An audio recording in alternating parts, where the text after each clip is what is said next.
Hi అండి. అందరికీ నమస్కారం. Welcome to my channel. ఈ వీడియోలో ఆంధ్రప్రదేశ్ రాష్ట్ర ప్రభుత్వ ఉద్యోగులకు మరియు పెన్షనర్లకు సూపర్ గుడ్ న్యూస్ అండి.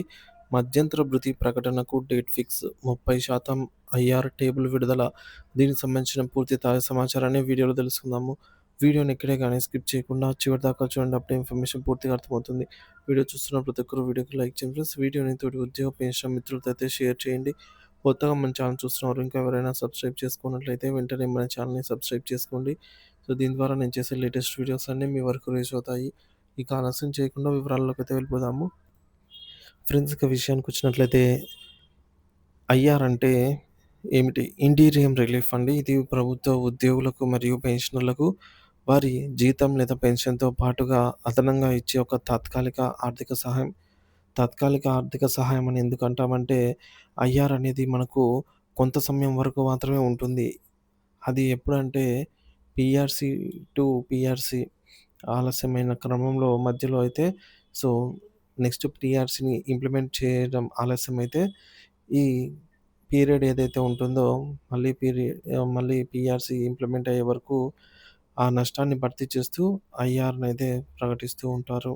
సో, ఐఆర్ ఎందుకు ఎప్పుడు ఇస్తారు అన్నట్లయితే సాధారణంగా ప్రభుత్వం ఉద్యోగుల జీతాలను సవరిస్తూ పే రివిజన్ కమిషన్ పీఆర్‌సీని ఏర్పాటు చేస్తుంది.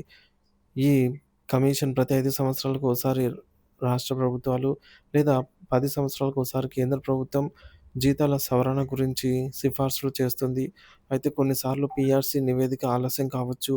ఈ ఆలస్యం వల్ల ఉద్యోగులు నష్టపోతారు. ఎందుకంటే ధరలు పెరుగుతాయి. ఈ నష్టాన్ని కొంతమేర భర్తీ చేయడానికి ఉద్యోగులకు ఆర్థికంగా కొంత ఉపశమనం కలిగించడానికి ప్రభుత్వం ఐఆర్ ప్రకటిస్తుంది.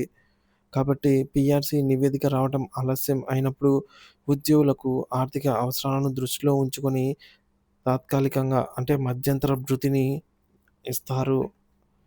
మరి ఐఆర్ ఎంత శాతం ఇస్తారు అనే విషయానికొచ్చినట్లయితే ఐఆర్ సాధారణంగా పర్సెంటేజ్ రూపంలో అయితే ఉంటుందండి. ఇది ఉద్యోగుల బేసిక్ పే, టిఆర్‌ఎస్ అలవెన్స్, అలాగే డిఆర్‌ఎస్ రిలీఫ్ మరియు హెచ్ఆర్ఏ వీటితో పాటుగా ఐఆర్ అనేది మనకు యాడ్ అవుతుంది ఎర్నింగ్స్‌లో. ఫర్ ఎగ్జాంపుల్ చూసుకున్నట్లయితే ఇక్కడ ఇది ఒక పే స్లిప్ అనుకున్నట్లయితే సో, ఇక్కడ 2 పే స్లిప్స్ అయితే ఉన్నాయండి. సో, ఇది ప్రస్తుతం మనం తీసుకుంటున్నటువంటి డీఏకి సంబంధించిన పే స్లిప్ అండి. ఇక్కడ మనం చూసుకోవచ్చు ఉద్యోగికి ఇక్కడ బేసిక్ పే వస్తుంది, డీఏ వస్తుంది, హెచ్ఆర్ఏ వస్తుంది. ఇక్కడ ఐఆర్ అట్ అని చెప్పేసి ఇక్కడ పర్సెంటేజ్‌లో అయితే చూపిస్తారనమాట. ఎంత పర్సెంట్ ఉంటే అంత.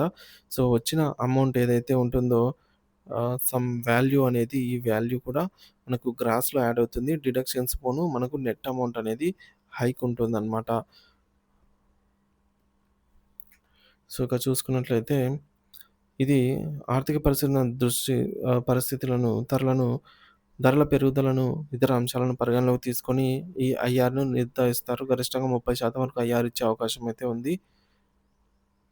ప్రస్తుత పరిస్థితి. ప్రస్తుతం మన రాష్ట్రంలో 11వ పీఆర్‌సీ అమల్లో ఉంది. దీని గడువు 2023 జూన్ నెలాఖరుతో ముగిసింది. 12వ పీఆర్‌సీ జూలై 1, 2023 నుంచి అమలు కావాల్సి ఉంది. కానీ మార్చి 2025 వరకైతే ఇప్పుడు మనం ఉన్నాము. సో, దాదాపు 19 నెలల కాలమైతే ఆలస్యమైంది. సో, ఈ 19 నెలలకు గాను మనకు ఐఆర్ ప్రకటించలేదు. పీఆర్‌సీ ఇంప్లిమెంట్ కాలేదు. సో, ఈ ఆలస్యాన్ని భర్తీ చేస్తూ అట్‌లీస్ట్ ఇప్పుడైనా ప్రభుత్వం ఐఆర్ ఇవ్వడానికి ఆలోచిస్తుంది. పీఆర్‌సీ ఆలస్యం కావడానికి గల కారణాలు. పీఆర్‌సీ ఆలస్యం కావడానికి ప్రధాన కారణం ఆర్థిక పరిస్థితులనే చెప్పాలి. కొన్ని రాష్ట్రాలు, కేంద్ర ప్రభుత్వం ఎప్పటికప్పుడు పీఆర్‌సీని ఇంప్లిమెంట్ చేస్తూ ఉన్నాయి. అంటే ఆర్థికంగా స్థిరత్వంగా ఉన్న రాష్ట్రాలండి. సో, మన రాష్ట్రంలో ఆర్థిక లోటు కారణంగా పీఆర్‌సీ ఆలస్యమైంది. గత వైసీపీ ప్రభుత్వ హయాంలో ఉద్యోగ సంఘాలు, పెన్షన్ సంఘాలు పీఆర్‌సీ కోసం చాలా ఉద్యమాలైతే జరిపాయి. చాలా చర్చలైతే జరిపాయి. కానీ ఫలితం లేకపోయింది.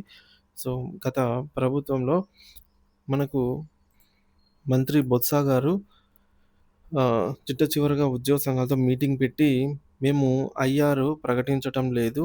డైరెక్ట్‌గా మేము జూలై 2024 నుంచి 12వ పీఆర్‌సీని ఇంప్లిమెంట్ చేస్తున్నామని తెలిపారు. సో, తర్వాత మన ప్రభుత్వం వస్తుంది. ఎన్నికలయిపోయిన తర్వాత మన ప్రభుత్వం అధికారంలోకి వచ్చిన తర్వాత వెంటనే మేము పీఆర్సీని డైరెక్ట్ ఇంప్లిమెంట్ చేస్తాము. కాబట్టి ఐఆర్ మేము ప్రకటించము అనైతే ఆయన తెలియజేశారు. కానీ ఉద్యోగ పెన్షనర్లంతా ఈ నష్టాన్ని అధికంగా నష్టమవుతున్న నేపథ్యంలో ఐఆర్ లేదు, పీఆర్సీ వచ్చే అవకాశాలు లేని నేపథ్యంలో గంపగుత్తుగా కూటమి ప్రభుత్వానికి సపోర్ట్ చేయడం వల్ల కూటమి ప్రభుత్వం అధికారంలోకి వచ్చింది. సో, కూటమి ప్రభుత్వం అధికారంలోకి వచ్చి దాదాపు 9 నెలలు అవుతున్నా ఇంతవరకు ఐఆర్ గురించి ప్రస్తావన అయితే తేలేదు. ఈ మేరకు చంద్రబాబు నాయుడు గారు ఈ నెలాఖరు లోపల ఉద్యోగ సంఘాలతో చర్చలు జరిపి మంచి ఐఆర్‌ను ప్రకటించాలని అయితే భావిస్తున్నారు. మేబీ మనకు ఈ చర్చలు సఫలమైనట్లయితే ఉగాది పండుగ నాటికి జీవో జారీ చేసే అవకాశాలు కూడా లేకపోలేదు. ఇక గత ప్రభుత్వం మొదట్లో ఐఆర్ ఇవ్వడానికి నిరాకరించింది. 2024లో నేరుగా పీఆర్సీని అమలు చేస్తామని చెప్పింది. కానీ ఆ తర్వాత పీఆర్సీ కమిషన్ రాజీనామా చేసి కూటమి ప్రభుత్వం అధికారంలోకి వచ్చిన తర్వాత గత ప్రభుత్వంలో నియమించినటువంటి పీఆర్సీ కమిషనర్ మన్మోహన్ సింగ్ గారు నివేదికను సమర్పించకుండానే తన రాజీనామాను లెటర్‌నైతే ఇచ్చారనమాట. ఈ రాజీనామాను కూటమి ప్రభుత్వం ఆమోదం తెలిపింది.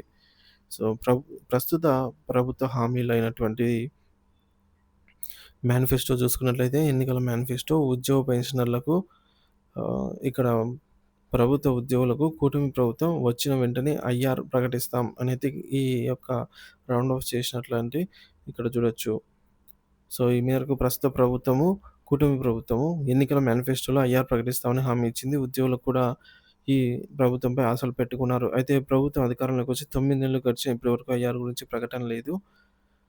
తాజా సమాచారం అండి. ప్రస్తుత సమాచారం ప్రకారం మార్చి నెలాఖరులో ఉద్యోగ సంఘాలతో ప్రభుత్వం సమావేశం నిర్వహించి ఐఆర్ గురించి ఒక నిర్ణయం తీసుకునే అవకాశం ఉంది. ఉగాది సందర్భంగా ఐఆర్ ప్రకటన వచ్చే అవకాశం అయితే ఉంది అని చెప్పి విశ్వసనీయ వర్గాల నుంచి అందినటువంటి తాజా సమాచారము. ఈ మేరకు ఐఆర్ టేబుల్ అయితే విడుదలైందండి. గరిష్టంగా ఐఆర్ అనేది 30% ఇవ్వవచ్చు. లేదంటే 27, 29% కూడా ఇవ్వవచ్చు. ఒకవేళ 20,000 బేసిక్ పే ఉన్నవారికి 27% ఐఆర్ ప్రకటించినట్టయితే రూ. 5,400 అదనంగా యాడ్ అవుతుంది. అలాగే 29% ఐఆర్ ప్రకటించినట్టయితే రూ. 5,800 యాడ్ అవుతుంది. అదే 30,000 ఐఆర్ ప్రకటించినట్టయితే రూ. 6,000 అదనంగా యాడ్ అవుతుందనమాట. ఇదే విధంగా బేసిక్ పే పెరిగే కొద్దీ ఐఆర్ పెరుగుతుంది. ఈ ఐఆర్ అనేది మనకు గ్రాస్ అమౌంట్‌లో యాడ్ అవుతుందనమాట. 30,800 బేసిక్ పే ఉన్నవారికి రూ. 9,240 రావటం జరుగుతుందనమాట ఐఆర్ రూపంలో. 36,200 బేసిక్ పే ఉన్నవారికి రూ. 10,860, 41,600 బేసిక్ పే ఉన్నవారికి రూ. 12,480, అలాగే 49,400 బేసిక్ పే ఉన్నవారికి రూ. 14,820, 54,800 బేసిక్ పే ఉన్నవారికి రూ. 16,440, 59,600 బేసిక్ పే ఉన్నవారికి రూ. 17,880, అలాగే 65,000 బేసిక్ పే ఉన్నవారికి రూ. 19,500. ఈ విధంగా ఐఆర్ రూపంలో అయితే యాడ్ అవుతుంది. 70,400 బేసిక్ పే ఉన్నవారికి రూ. 21,120, 75,200 బేసిక్ పే ఉన్నవారికి రూ. 22,560, 80,600 బేసిక్ పే ఉన్నవారికి రూ. 24,180, 85,400 బేసిక్ పే ఉన్నవారికి రూ. 25,620. ఈ విధంగా 91,000 బేసిక్ పే ఉన్నవారికి 27,000 అబోనే వస్తుందనమాట. ఈ విధంగా బేసిక్ పే అనేది కొద్దిగా పెరగటం వల్ల ఈ ఉద్యోగ పెన్షనర్లు ఆర్థికంగా కొద్దిగా ఊరట అయితే లభించనుందనమాట. మరి ఐఆర్ గురించి తాజా సమాచారం గురించి ఎప్పటికప్పుడు మన ఛానల్‌లో అప్డేట్స్ ఇస్తూనే ఉంటాను. అలాగే దీంతో పాటుగా మనకు 12వ పీఆర్సీ కమిషన్‌ని కూడా కొత్తగా మళ్ళీ నియమించాల్సి అవసరం ఎంతైనా ఉంది ఫ్రెండ్స్. ఎప్పటికప్పుడు తాజా అప్డేట్ న్యూస్ కోసం మన ఛానల్ సబ్స్క్రైబ్ చేసుకొని అప్డేట్స్ అయితే ఫాలో అవుతుండండి. Thank you for watching this video.